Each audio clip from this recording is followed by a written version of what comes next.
ఇప్పుడు గుడి దగ్గరకి వెళ్ళిపోయినాక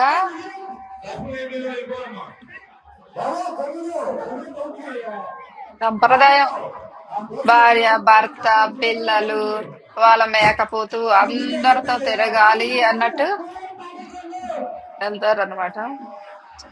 అంతా ఇది వరకు వాళ్ళు పాటిస్తున్నారు కానీ ఇప్పుడు వాళ్ళు ఎవరు పాటించట్లేదు.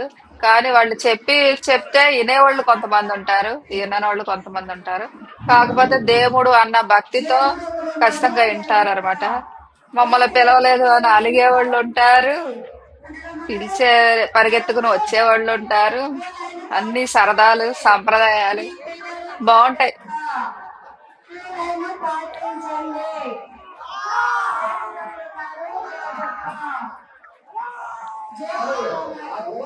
కోడులు చూడండి, పైకి ఇలా పట్టుకుని చూపిస్తున్నారు. కింద నుంచి అయితే వాటికి గాలి ఇదని, అంటే మనిషికి రాసుకునే ప్లేస్ లేదు అక్కడ. అందువల్ల ఇంకా పైకి ఇలా చేతులు కూడా పైకే పెట్టుకుంటున్నారు. ఫోనులు తీసుకునే వాళ్ళు ఫోనులు.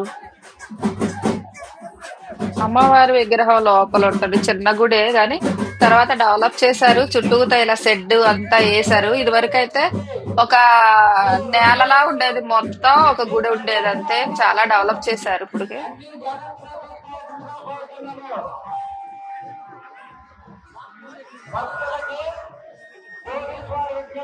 నైట్ పూట అయితే మొత్తం లైటింగ్ కాంతులతో బాగా చాలా బాగుంటది.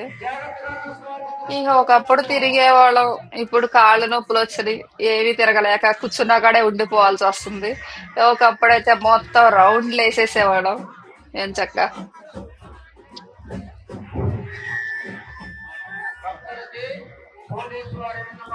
అమ్మవారు లోపల నుంచి సరి క్లియర్ గా కనిపించట్లేదు కానీ ఆ లోపలే ఉంది ఆ అమ్మవారు,